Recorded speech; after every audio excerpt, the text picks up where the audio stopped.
Good morning, ladies and gentlemen. I'm Dave Crouch. This is Policy Talks, brought to you each month by the Williamson, Inc., our local Chamber of Commerce in Williamson County.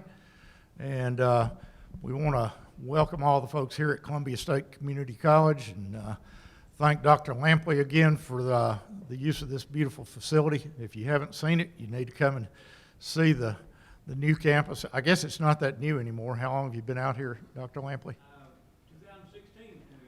So about 5 years now. Goodness, doesn't seem like that long, but beautiful place. We appreciate the use of it. We've got folks watching on WCTV, cable channel 3, thanks to Creed Henderson and the team from WCTV. And we also have the folks on WAKM AM 950 listening, and we welcome all of you this morning. Our guests this morning are, again, from our state legislative delegation, our Senate Majority Leader representing the 23rd District, which currently consumes all of Williamson County, is Jack Johnson. We've got a new guest with us this morning that will soon be, well, he already represents the 92nd District, but because of redistricting, that district will come across the county line in the southern part of our county, and so he will represent one of our districts, barring an election change there. And we're awfully glad to have you with us, Todd, and glad to have you with us this morning. Next to him is Glenn Cassiter, representing our 63rd District, and next to him is Sam Whitson, representing the 65th District. Brandon Ogles from the 61st is not able to be with us this morning. And we also invited Joey Hensley, the senator from Hohenwald, that represents, which district is that?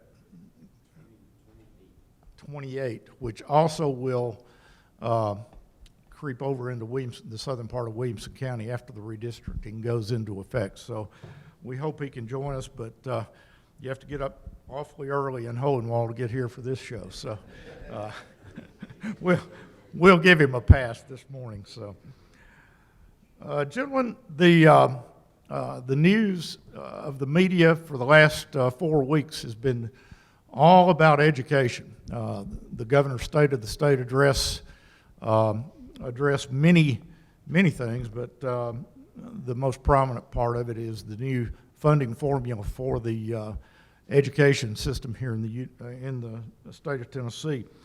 The budget, though, let's talk about the budget in general just a minute. And Jack, you're carrying the governor's bill, so you should be pretty familiar with it, I suspect.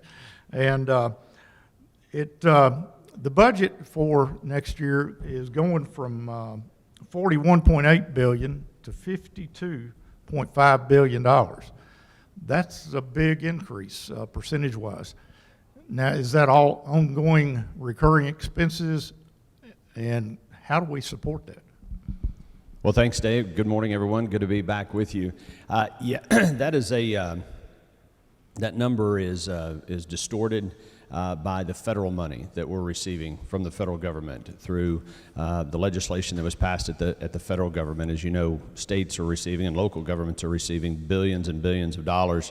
Now, we could have a conversation about whether that's right or not, and I'm not really thrilled about the federal government printing all this money and putting us further into debt and sending money down, but they are doing it, and we have that money. I think roughly about of that increase from year over year, the bulk of that is federal money that was sent to the state that is one-time money that we can use for infrastructure, roads, broadband. There's a myriad of different things that were passed. So the bulk of that money is federal. If you look at year over year state spending dollars, the increase is nominal. There is an increase. It does go up, and I'm sorry I don't recall the exact percentage point. I want to think it's 3 to 4% in terms of the actual state spending year over year. We've collected more than that. We've talked many times, and we'll all happily go into the weeds on our budget process if we need to, but probably most of the people watching or listening have heard us talk about that in the past. We base our budget on forecasted revenues. We are always very conservative with what we project that we will receive, and as a result, we typically over-collect. And that's what you want us to do every year. You don't want us to say we're going to get this much money and then not get that and put ourselves in an upside-down situation. Constitutionally, we are required to balance our budget every year, unlike the federal government. So what we've done this year is we did have a significant increase in year-over-year collections, but we are not recognizing all of that money. So we collect it, we set it over here to the side, and now it's recognized as one-time money. And then we make a determination of how much of that money we want to add to the base for next year's recurring expenditures. That year-over-year increase, which as far as I'm concerned is the most important, because we're the ones who decide what your tax burden is from a state standpoint. We don't have anything to do with what they're doing in Washington. So that year-over-year spending is a very reasonable number. Okay. Just a couple of a few highlights that I noticed. $1 million for every high school, $500,000 for each middle school for additional vocational. That's a one-time, one-year budget, but for vocational and technical education. So each high school getting $1 million has to be well received out there in the hinterlands. Going to relocate 14 schools that are currently in floodplains. $260 million for improvements at Tennessee State, and we're not going to get. I'm getting in the weeds now, but another $88 million for the Hope scholarships to expand that dollar-wise for the kids there. $32 million for charter schools. And I want to spend a little more time on charter schools here in a little bit, but that's interesting. I should be asking you this stuff, but I just want to mention $50 million to expand the voucher program for foster children, $25 million to expand Tennessee's Medicaid program. Now, we've been fighting Medicaid expansion, it seems like, ever since I can remember. But it looks like it's getting expanded. Is that right? Well, every year, our Medicaid program, which we call TennCare in the state of Tennessee, it's roughly a third of our state budget. So it's billions and billions of dollars. And some of that, again, is federal money that comes in, and it's part of that number that we talked about. But those are recurring expenditures. A good example, and I could defer to Sam or Glenn on the Katie Beckett waiver that we passed. You could consider that to be a version of Medicaid expansion because we did draw down additional federal money to take care of these very, very severely disabled children. Every year we have to contemplate how much money we put into our Medicaid program relative to what is drawn down. I might also remind you that I believe it was 2 years ago we passed the bill to the block grant bill, as it was commonly referred to give us a tremendous amount more flexibility in terms of how we manage the Medicaid program. So that's pretty consistent with what we do from a year in and year out basis. Okay, I'm going to touch on a couple of other things here. $519 million for new road projects. Thank you for that. Is Williamson County going to get any of that? How about we I've talked enough. Let's talk to our Transportation Subcommittee Chair. Sam Whitson on the Transportation Subcommittee. The governor put in an extra $100 million to accelerate the Improve Act projects, and we'll see when the 3-year plan comes out here pretty soon from TDOT. But another key thing too, and you're probably going to cover this, Dave, is 100 extra highway patrolmen and 50 more folks for the TBI, which is a big boost and much needed too. But yes, the governor's put money into infrastructure, not only just roads but broadband, and and I think we will benefit from that as the 3-year plans are developed. Okay. Anything else that particularly touches Williamson County, gentlemen, in the budget this year that you want to highlight or mention? I do. If you go back to the education budget and the formula that's coming out is that there's schools that have a 2% growth will get a bonus. We're going to spend about 30 minutes on that. here in Okay, just a all right, minute, then so- I'll back off on that. But there is some money in there for schools and systems like Williamson County, both because of growth, because of our high performance, and because of our children who have special educational needs. And so there's some money for schools. So this new formula the governor's come out with is going to be very good for Williamson County. Let's segue into that unless somebody else. Todd Warner, what, anything in the budget that you particularly are happy to see for your district? Yeah, I'm glad to see the governor put a little extra money in there for education. I think Tennessee ranks right now maybe 34th or 35th in the nation in education. So I would, like to see education get to the top. Good. The budget, I think, includes $750 million new dollars recurring for the education system. And it's meant to replace a really complicated formula called the BEP formula that we've had for the last 30 years. But is it any simpler than the BEP formula? Sam? I made some notes. It's pretty complicated, and Jack has been in on the ground floor on this. And first of all, the system is, we had the BEP, which was created in 1992. The new program is called TISA, the Tennessee Investment in Student Achievement Act, and even though it's complicated in getting it through the budget and the process, it also simplifies how the money follows the student. And I'll give you an example. There's 4 components of this, basically. It's called, first of all, the largest part is called the base. In each school system, for every student they have in it will get $6,860, K through 12. And then they start, the next part of that pyramid, as you think about the base, the next part is the weights. They fund unique learning needs for each district. And then the next part is the direct funding. And this is where the direct funding, there's a lot of components to that, and I wrote down some of them. And the school systems, again, based on the student, well, it depends on their, if they're economically disadvantaged, poverty, sparse, in other words, rural areas where schools are far apart and they need more transportation requirement.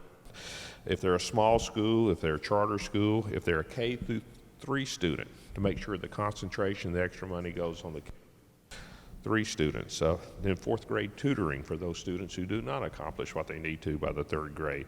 There's a college career and technical education component, and there's a unique learning needs component. So they have a graph, and they'll show a typical student with these needs over here and a typical one over here. So one student in this district may get $8,000 per year, the district, for that student. Another district may get $17,000 for that student. And like Glenn said, if a school system have infrastructure needs with growth of 2% over a 3-year period, there's a bump up, a stipend for that, and also there's a stipend for student achievement. There's a $125 million teacher pay increase for FY23. Under the old system, the pay increases were allocated based on the number of teachers authorized by the BEP. That is gone. It'll be the number of teachers employed teaching in a school district, and that money will, how they will allocate those pay raises. Let's see, like you said, charter schools are considered public schools under this formula, and there's also a professional development component where they will have to teach the LEAs and administrators how to implement and calculate this TISA money, and also requirements for the professional development of the school board members, and they have to pass a certain standard also to knowledge on the TISA. So that's kind of a snapshot. I made some notes yesterday in a caucus meeting, but I'm sure these folks could add more. Dave, if I could add to that, under Absolutely. the old BEP formula, you had 21 factors plus some auxiliary factors. It took pages and pages for the department to calculate what school systems got. With the current system, you can do it on one page. It's about 5 major and then a couple of auxiliary. And so it's much more simpler, it's much more streamlined, and I gotta be honest, it just helps Williamson County, so. So, Jack, you want to highlight anything about it? Because I've got some specific questions, but the BEP formula, and I sat down with the lady who's the chief financial officer at Williamson County to try to explain it to me a few years ago. And what I came away from that was that if your county has a lot of sales tax, if they receive a lot of sales tax, you're disadvantaged under the BEP formula. They say you don't need as much money. So Williamson County, because of the Cool Springs area, is penalized. And there is no, what I thought always should have been is a bump up for cost of living, for teacher salaries, where the cost of living is higher than the rural areas maybe. Does this really fix that? Tell us what your thoughts are. Well, there is no provision in the proposed formula for COI or cost of living or anything like that. And unfortunately, fiscal capacity is still part of the formula, because you're right. And it's not just sales tax, it's property tax, property tax base. And obviously in Williamson County, our property tax base in Williamson County, I believe, has now eclipsed Hamilton County. And as we've discussed offline. So the thing about the formula, though, is, and I'll tag on to what Glenn and Sam said about it, is transparency and understanding. And that translates into accountability, because we have an accountability problem in the state of Tennessee. As we always talking about, we have wonderful schools here in Williamson County. We've got 2 fabulous school systems, among the highest performing in the state and the nation. But yet, as a state, we don't do that well. And we have our 2 largest metropolitan districts, Davidson County, Shelby County, are among our weakest performers. Now, they have unique challenges in those communities, and we want to partner with them to try to address those challenges. But when you look at Shelby County and how much money is spent per child in Shelby County, it is abysmal that we can't get better results. And keep in mind, statewide, only 1/3 of our 3rd graders are reading proficiently. That is sad. I mean, that is absolutely sad. We got a lot of great things going on in Tennessee. We can talk about our economy and our fiscal capacity and where we are as a state, but we are failing these kids. We and our local partners at the local level in some of these communities. So we send hundreds and hundreds of millions of dollars as a state into these communities to fund public education. The local government contributes a part, and I'm talking about Davidson and Shelby specifically. It's the way it works in every county and every school system, but in those particular districts. We cannot tell you, we can pull a kid out of Shelby County and we can't tell you where the money's going. We can't tell you how much is being spent on a teacher, how much is being spent on textbooks, how much is being spent on a school nurse or school counselors. And that's what Governor Lee is trying to fix with this formula. We currently, under the existing formula, we fund processes, we fund bureaucracies, we don't fund kids. And Governor Lee is saying we need a student-centered funding system.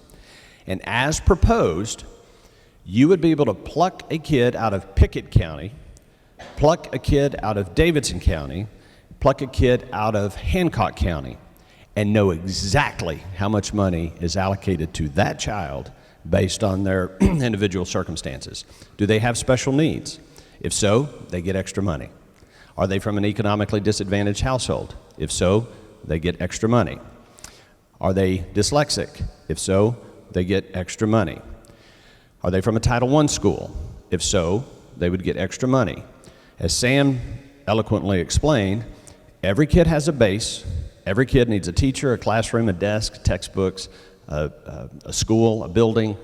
Every kid gets $6,800 in this proposed formula to fund what they need for an education. And then you add on weights, we call it the base, and then you have weights to fund other things that need to be funded. Now, there's two aspects of this. Number one is we fix the formula, which there's virtually unanimous agreement that we got to pull, not tweak, not make changes to the formula that we have now.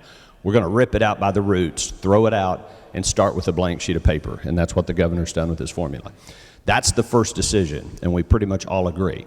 Governor Lee has also proposed, as you said, an additional $750 million recurring to go into the formula, but only if we fix the formula. So we got a chicken and egg scenario here. Now, we're going to have long, long conversations up there in the General Assembly about how much it should be. Is 750 the right number? Is that a little too much? Is it not enough? We'll have conversations about that. But you got to first make the decision that you're going to fix this failed formula that we've had for 30 years. And so I'm very hopeful that we'll get that done. Now, I don't think the specific numbers for each county are supposed to be out yet, but somehow the Tennessean got them, so I've got them. And Williamson County supposedly is going to get an additional $22 million over what they would have normally received this coming year, the next year. But Franklin Special, although the new formula phases this in for any school that would receive a decrease in the funding, but Williamson County's Franklin Special School District is going to receive less money than they would have under the BEP. And and I didn't go through the numbers, but the special school district has more disadvantaged kids, I think, than as a percentage than the county system. Is that why is Franklin Special? Well, first of all, let me just caution you about those numbers, okay? I can just tell you they are inaccurate, okay? They are inaccurate. The Williamson County number that was published accounts for a portion of it. Again, we did not want the numbers out, and there's a reason for that, because we would be asked about them by people like you, Dave. And that's my job, Jack. I know it is. And we are a long way from being able to tell any district what they're going to get or not get or anything else. Because again, going back to my earlier comment, you first have to decide, are you going to fix the formula? There will be no additional money if we keep the current formula. We're not going to continue to throw good money after bad. Right. We're not going to continue to fund school districts and not have the accountability associated with it. I'm ranting here, but this is so critically important to this. I don't want to get bogged down in the numbers. Again, I'm picking on Shelby County, but they have the most failing schools of any district in our state. And we cannot hold them accountable. And the accountability provisions in this bill are critically important, because once this formula is in place, if it passes and we know where the money is supposed to be going, we can audit. We can hold them accountable. If there's $500 assigned to a child in direct funding for a reading tutor because they're not reading proficiently by the 3rd grade, then we can know, did you hire that reading tutor? Did you have that tutor in the classroom helping these kids become proficient with their reading? And if you didn't, the comptroller is going to be in your grill, and you're going to get called before the General Assembly and ask why you didn't spend the money appropriately. So the numbers are, first of all, we haven't appropriated any money. It's a proposal right now, so the numbers are not accurate. On Franklin Special has lost 8% of their student population through COVID.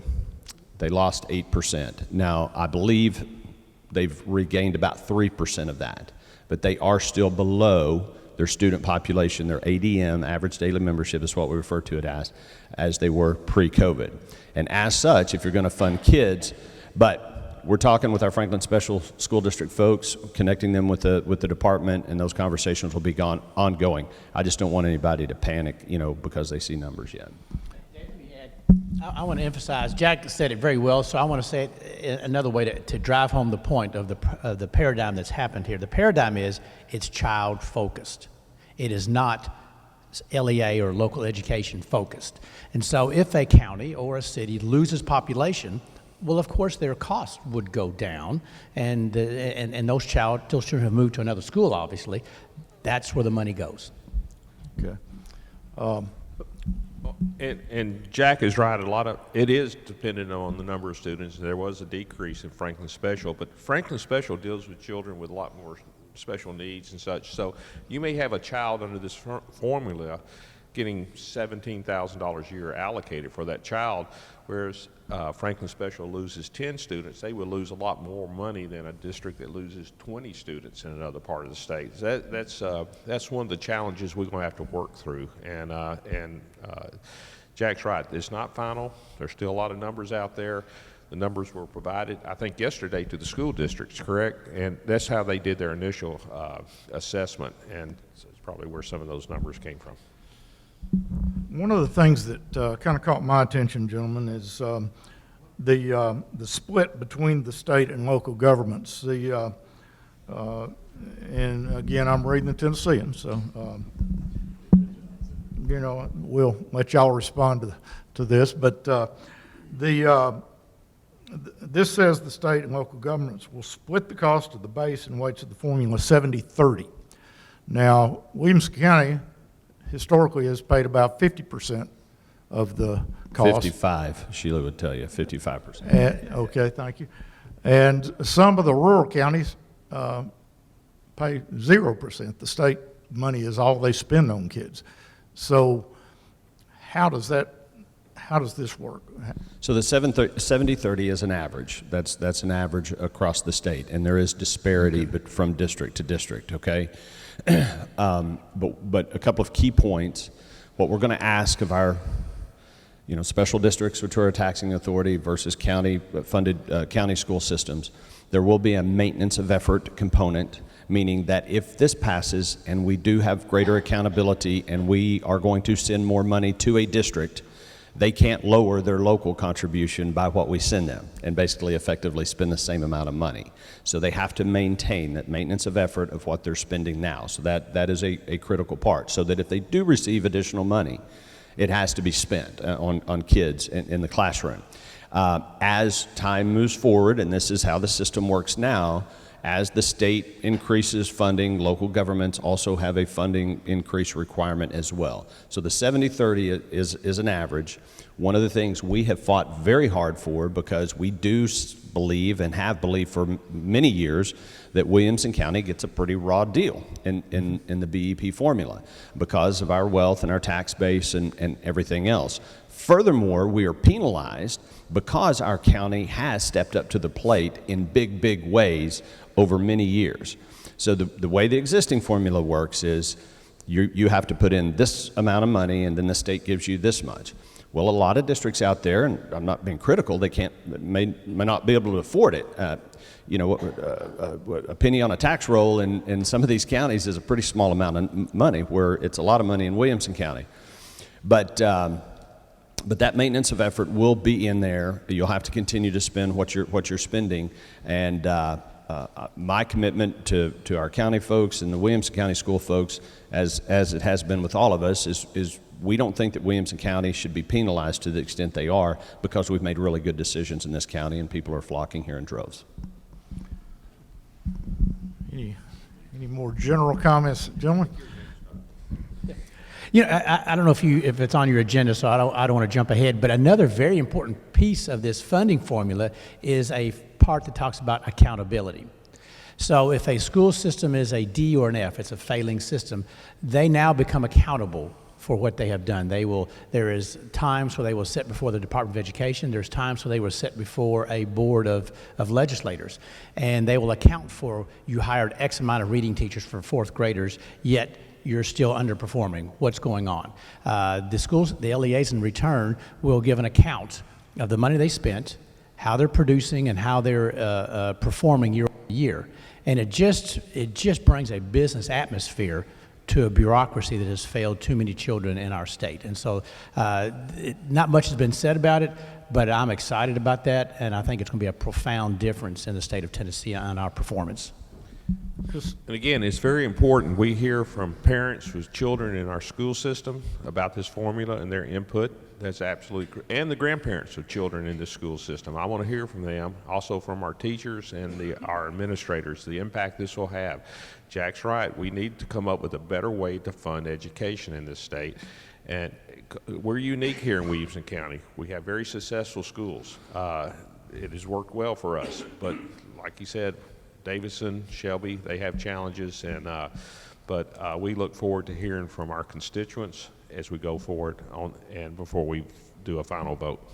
just a political question here, gentlemen, and Glenn, you're probably as well schooled to answer this question as anybody, so just keep the mic there. Lay it on me. But Shelby County, I'm going to use these numbers again. I suspect they are somewhat representative of the direction here. But Shelby County is going to receive an additional 103 million thereabouts. Davidson County is only going to get 47. Williamson County is going to get 22, but Rutherford County is going to get 57 million additional dollars. So has this thing got any political chance of passing with those kind of differences in new money between, I mean, because all you guys are going to be fighting for your districts, right? And so how is that going to play out? You know, number one, and to Jack's point, those numbers I just don't think are right, Dave, to be honest with you. But number two, not only is the nation crashing and burning on educating this generation, so is Tennessee. And we're at the point we've got to do something. And this is logical, it's measurable, and many of us that are on education and in that world thinks it will produce results. So I do think you'll see it because there's a will. There's a will to improve where we are and to move forward. And I think this is the vehicle. Okay. And Dave, too, if we talk to our administrators, their number one issue right now is finding good quality teachers and retaining those good quality teachers. That is the key to our education system here. And Tell them to advertise in California. Said tell them to advertise in California. I know, and that's why the governor of California was the Tennessee Realtor of the Year. And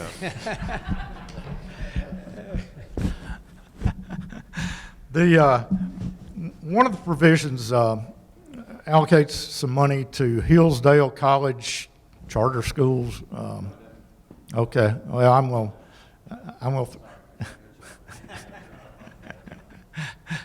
That's what I'm trying to get to here. But first of all, before we get into that particular piece of it, I honestly do not understand charter schools. And so I need somebody to explain that to me. As I understand it, a charter school is a private school that gets public taxpayer funds for the kids. Correct me if I'm wrong. I would disagree with that because once it receives public funds, it's a public school. And number two, the governor has declared that these charter schools will be public schools, if you will, by definition. But who runs those schools? And that's what we've got to get out of this paradigm of the bureaucracy that's failing. Do we continue to rely on that bureaucracy that's failing these kids in Davidson and Shelby counties? In my opinion, no. You know, Einstein defined it, lunacy is doing the same thing over and over and over. And so I'll give the governor credit. He is trying to think outside the box. I had a very interesting conversation yesterday. Three African Americans came to my office, and because I'm on education, they're meeting with us. And one of them said, you know, I've got a daughter that's a junior at this high school in Nashville. Their reading book is Bernstein Bears. He goes, our kids, our children, cannot read at a high school level.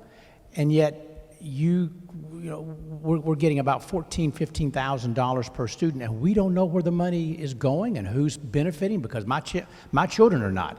We need something different. And of course, they were advocating for charters because their schools is failing their children and their neighborhood's children. And so they want a solution different than the same old, because the same old is not working for them. Mm-hmm. Jack, help us out here. All right. First of all, By the way, let me insert something here Sure. first. Williamson Inc., who produces this show and allows me to stand up here every month. And the Williamson County School Board are very good friends. The school system in this county is the best economic development driver you could possibly have. And so our interests are very much aligned with the public school system here. So, and you've got other constituents besides the chamber and those of us that are more supportive of the public school system. So that's why we have differences on some of these issues maybe, or why I kind of direct the questions the way I do. So, Well, first of all, I don't think we have differences. I think that the three of us, and soon to be Todd will be part of our family. And if Brandon was here, you're not going to find four stronger proponents for public education in Williamson County. I've been this is my 16th year in the Senate, and I'm pretty proud of my record and all I've done for public education, working with my colleagues in the legislature. I agree with everything you said. All three of my kids went all through public school in Williamson County. So we had a wonderful experience. But people's head sometimes starts to explode when you mention charters or you mention vouchers or you mention ESAs or things like this. And it's good to have these conversations about them. First of all, we don't have for-profit charters in Tennessee. They're not allowed by law. We do have charters that are operating in the state of Tennessee, but they are nonprofits.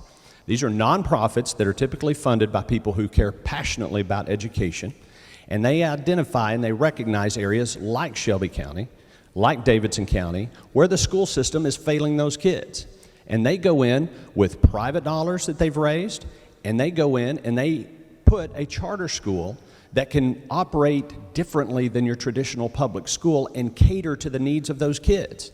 Glenn mentioned bureaucracy. We're going to talk about that a lot, and when you're talking about education. Mm-hmm. The old system of education is failing these kids. It's not failing the kids in Williamson County, but it's failing these kids in Shelby and Davidson.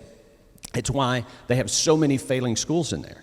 If you take Shelby and Davidson out of the picture, our numbers look really good as a state, okay? And that third grade reading proficiency that I talked about, only a third of our kids can read at grade level by the end of third grade. The bulk of those kids are in Davidson and Shelby County.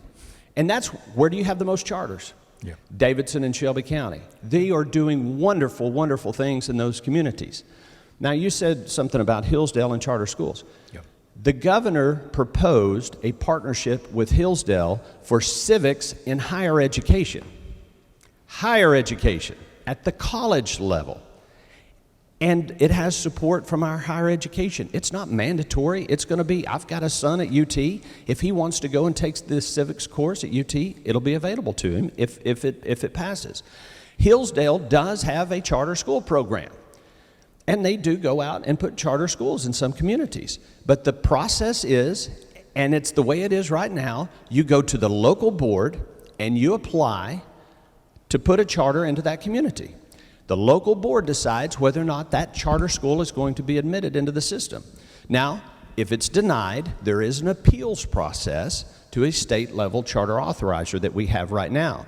But by and large, the decision is made at the local level. And the key factor is in determining whether or not that charter is allowed into a community, or if the decision of the local board is overturned, is there a need that's not being filled by the local school system? Now, I would submit in Williamson County, with the wonderful schools we have, the needs of our kids are being met. But in Nashville, in Memphis, not so much. Okay. We have Sheila Cleveland with us, member of our school board, and the spokesman for a resolution, I think, that the school board recently passed that had a problem with a bill that's going through about charter schools. Can you explain? It's not about charter schools. Okay. Yeah, I want to clarify that. First of all, thank you so much. As a resident in Tennessee, I'm proud of what you're doing. I believe the education should come up, and I love this new formula. And I know, Jack, you told me one time you're tired of throwing away money and no accountability, so I love to hear that there's accountability, because that's so important. You just can't throw money at schools, because it just doesn't work. Now, about the resolution we did, it's not about charter schools at all. It's about, as Jack said, that there's current process that we have. If the county, whatever district, refuses a charter school, it can go be appealed to the state level. and could be overturned.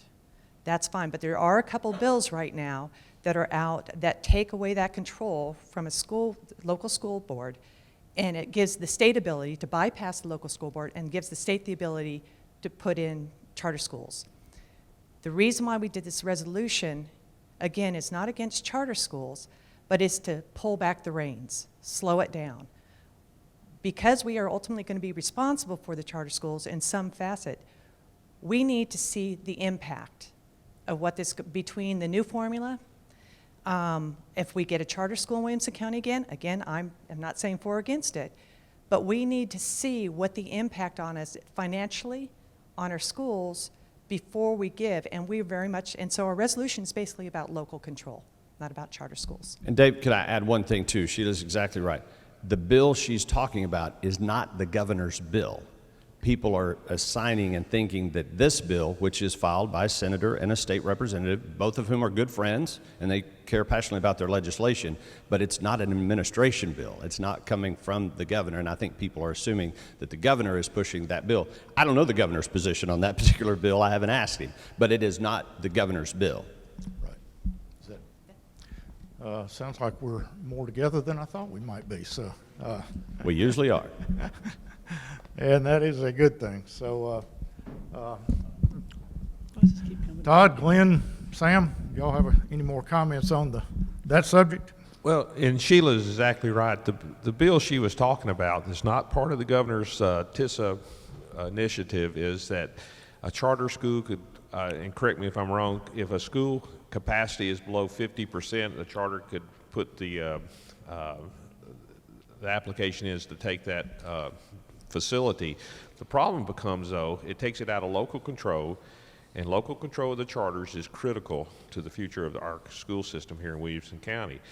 If they take 50%, you still have you have to have 2 cafeterias, 2 offices, additional classrooms. It really, and a lot of times schools will drop below 50% of capacity when a new school is built before they can reallocate the students across district lines and such.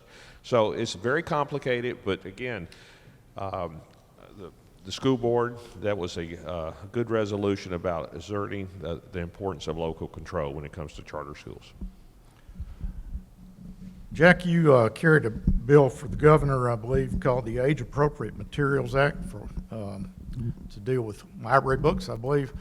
Tell us what that does for us. And Yeah, so the governor did bring this bill. Been conversations about materials that are available in our public libraries.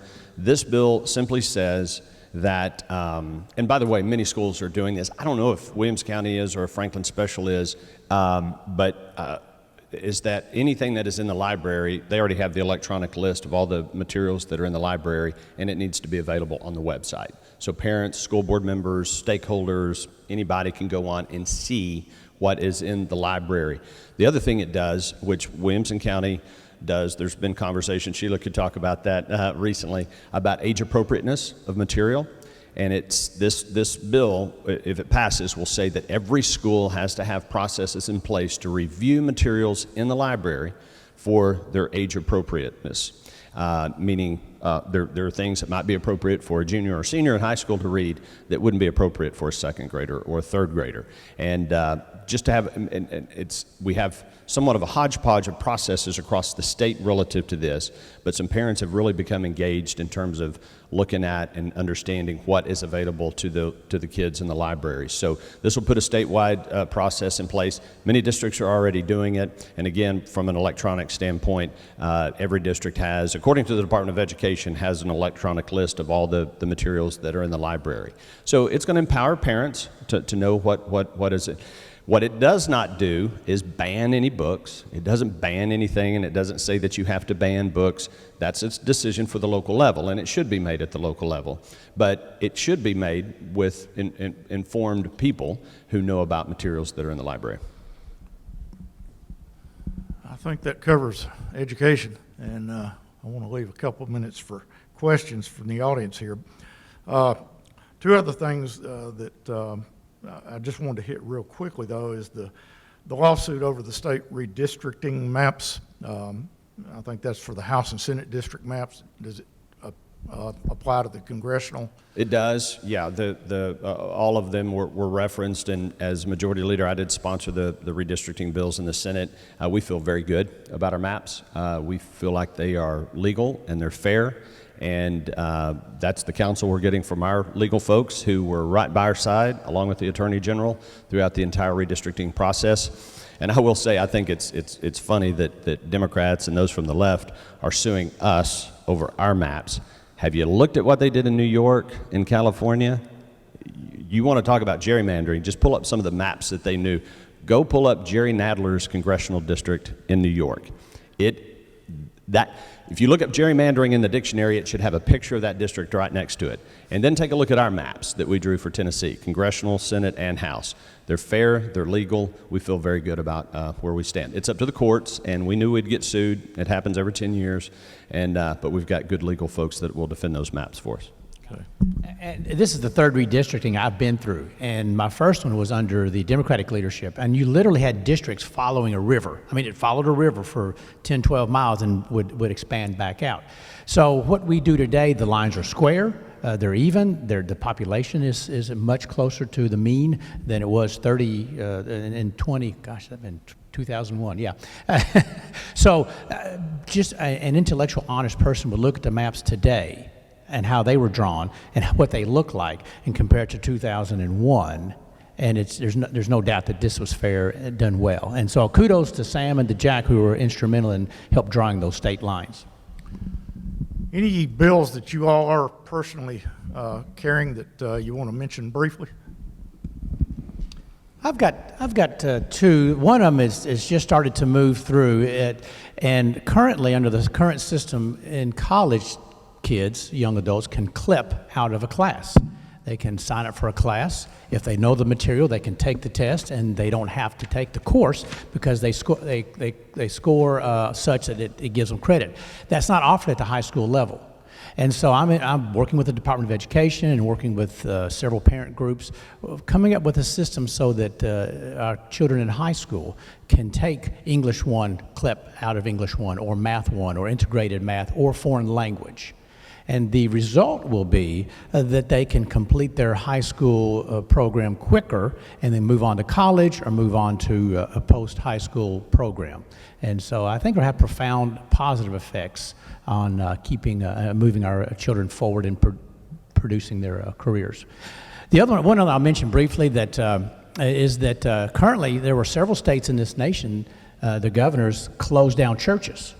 That should scare a lot of people. I don't care if you're a liberal, I don't care if you're a conservative, for the state to close.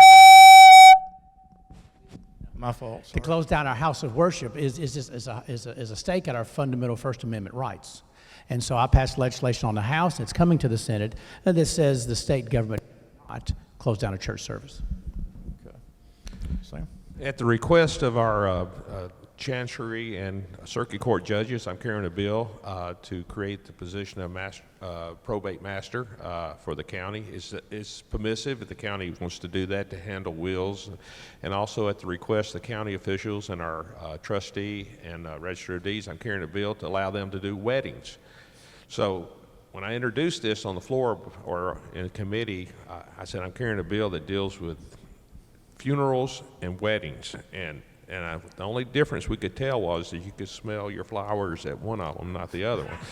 So, but they're moving out of committee and should be on the floor. But the big bill I'm carrying for the Speaker and the Lieutenant Governor is a comprehensive campaign finance reform and ethics reform bill. We'll be introducing that soon. It's a lot of sections. It's complicated, and so I look forward to doing that one. That's going to be our signature bill. Todd, you've been unusually quiet this morning. We'll give you a pass since this is your first time with us, but I found if you stay quiet, you don't get in near the trouble. So, but I have a veterans bill that I'm carrying. Basically, what the bill does, there's something similar on the books now, but what this bill would do, it would give a veteran up to 4 years credit. Let's say if he served in the military 4 years, he come to the state, was hired as a Tennessee state trooper. When he gets 21 years, if he wanted to retire at 25, he could go back and claim credit for those 4 years he was in the military. Okay. Waives that fee. That's fair. bet Sam likes that one. Jack, anything further? I think I've talked enough. We have time for a few questions, 2 or 3 anyway. Mr. Cadillac. Thanks, Dave. I just want to thank you all very much for your service to our community and making the time to be here so consistently and talk to folks. Very much appreciated. I was curious, I know it's on hold right now, but there's a bill currently that could make an impact on the abilities of local governments to regulate large digital billboards and other displays. And as y'all probably know, over in Brentwood, we're fairly proud of our sign law and the almost complete lack of big digital billboards anywhere in the city limits. I was wondering if any of y'all have any specific thoughts on that initiative and the impact it can make on the environment inside local governments and cities. Yeah, I'm familiar with the bill, and by the way, Nelson, thanks for chiming in on that. I've heard from some other local folks around. I think we need to let y'all maintain your ability to regulate those signs and those billboards. So I don't know the exact status of the bill, but as we sometimes say, I think there's a pretty cool breeze blowing on that. Same here. I feel that, the locals should run their business and the state needs to run its business, so. I couldn't agree more. And then you're going to see that bill on the House floor. 2 weeks. 2 weeks. He wrote it 2 weeks. 2 weeks. There's a large consortium of members on the House side that's going to fight that. And the reason it was rolled for 2 weeks in the House is because it's looking like it's on life support in the Senate. There's a lot of things on life support in the Senate, but that's another conversation. We usually kill the bad bills in the Senate that they pass in the House. That was Nelson Andrews. I drew a total blank there for a moment, Nelson, but thanks for helping me out, Jack. But you're one of our councilmen from Brentwood, so just appreciate you being with us. Anybody else? Yes, sir. Tell me your name again, AJ. AJ Bahu. Thank you. Thank you for hosting today, and thank you also all the officials here to present today. Appreciate your leadership. I wanted to ask Glenn, you mentioned about your bill that you're carrying with regard to testing out of high school courses. Have you looked into when that would start? Is it like as early as freshmen? Or, and I've got a personal reason for asking this because my kids in high school, local Brentwood High School here, are now asking and trying to get out early or doing other alternative ways to get to their college education faster. So I think that, thank you for bringing that bill. I'm very interested in it and want to see how it impacts the students. Yeah, thank you, AJ, and good to see you. So this legislation would implement starting with English 1, Integrated Math 1, Algebra 1, and Foreign Language. The idea is let's implement this. Let's make sure that the State Department of Education can implement it and the LEAs can implement it. And so we're starting with just freshman year. The goal, hopefully these guys that are here after I am will expand that to the sophomores and juniors and seniors as well to other courses. But it's going to be crafted around for those kids that are moving on to college or post-high school programs. It's not geared towards programs and classes to be getting out of high school. If that answers your question. Yeah. We've got a distinguished group of newcomers this morning, friends of mine actually, that I asked or invited. Gentlemen, now when we have breakfast over at the Cracker Barrel, y'all have some pretty good opinions about a lot of these things. Would you like to engage with our legislative guys over any of those? Harold, you're blushing. I don't know why, but. Dave, I hope this is your prayer group and they pray for you every day. Is that what this is? I don't know whether this is the exact right group to be talking about this, but there's been more in the news about the homeless situation and how to be compassionate but still protecting the Davidson County, Nashville, and the surrounding counties for tourism and making it a safe place. Where does that fit in at this time? I'll add to what little I know, and hopefully these guys know more, but there's many things we tend to give to local governments. And we've got some Health and Human Services Department in Tennessee and Children and Family, and they reach out and they're working with nonprofits and they work directly with groups and individuals like the homeless as one group. But by and large, local governments do take the lead on that specific group of population. And again, we were down in Nashville just Monday night, and it was incredible the number of homeless folks sleeping on the sidewalks down near the Capitol. And again, that is a challenge. You're dealing a lot of times with alcoholism and mental illness, and folks don't want to go to the shelters. But you mentioned tourism. One bill we did pass and we're working on is the party buses down in Lower Broad. They've gotten out of control. I call them drunk bachelorette parties and stuff. And there's the safety issue. So we gave Metro the authority to regulate them and to keep them under control. I grew up in Nashville. It's not the Broadway that I remember as a child. It's we were down there for the first time in August, and I was shocked. And I grew up across the street from Tootsie Bess of Tootsie's Orchids Lounge, and Tootsie would not like what she sees down in Nashville right now. We got time for a quick, one other subject I'd put on here just in case we had a moment, but a lot of elections going on this year. I mean, a lot of elections. We've had a couple of carpetbaggers, some people would call them, coming in here from out of state that move in here after a year and think they need to run for Congress in some of our congressional districts. And there has been a bill introduced to make the requirements a little more stringent than they are. What do the politics look like on that bill? Well, I'm not for sure. I live in this new district. I'm well as some of you may. I'm a little mixed on it. I don't want to tell somebody they can't run for office, but then again, I don't want somebody moving to Tennessee and becoming a career politician when they might not have our best at heart. That's kind of where I'm at on it. Still don't know what I would do when it comes across the floor, and I think it's, if I'm not mistaken, is it getting amended right now? Maybe it's been rolled, or I'm not sure, but if I could just add real quick, for Jack and us to run for office, we have to be a resident of Tennessee for 3 years. And that's, yeah, so just to make sure everybody knows what Dave's talking about, because it is an important bill. Right now, to run for United States Congress, the United States Constitution says you have to be a resident, and there's no time Of the state. constraints of the state, right? And so the bill is sponsored by Senator Frank Nicely on the Senate side, and it's passed out of committee. I think we'll have it on the floor on Monday. It would simply impose the same residency requirements for running for Congress in the primary, and this is very important. As we have to run for State House or State Senate, which is a 3-year residency requirement.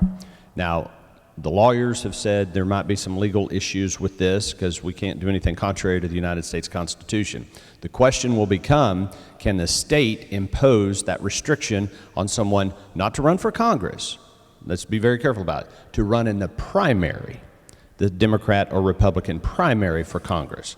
So even if this bill passed, you could run for Congress as an independent. You could move here today and run for Congress tomorrow, and not taking away that ability. So does the state have the legal constitutional authority to impose that restriction on someone running in a Republican or Democratic primary? That's a very important distinction. I'm not a constitutional scholar, but that's the question at hand. And I think it's reasonable. Likewise, I'm not prepared to divulge exactly. I'm still thinking about it. I'm wrestling on it.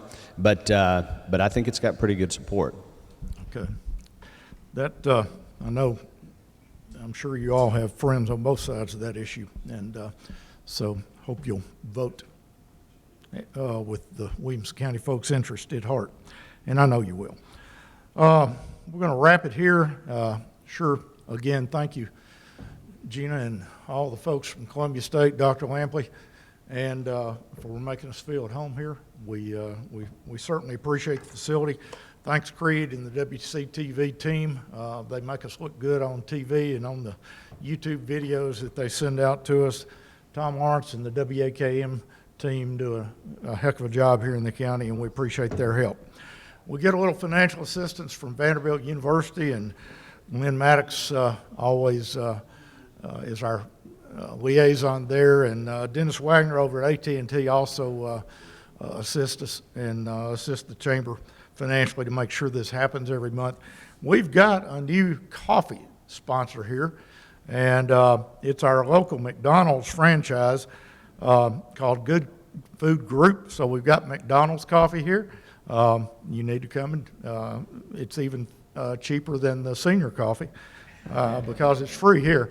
So you can come anytime you want to join us here, and that's owned by Jamon Doherty. We appreciate them providing us with the coffee this morning. Williamson Inc. team does a heck of a job. Kel McDonald's the quarterback for this operation. Of course, Matt Large and Jenna, Nancy Conway, Abby, we appreciate all y'all do to make this come together, and look forward to being back here on March 25th, and hope you all will be back with us. Thank you very much.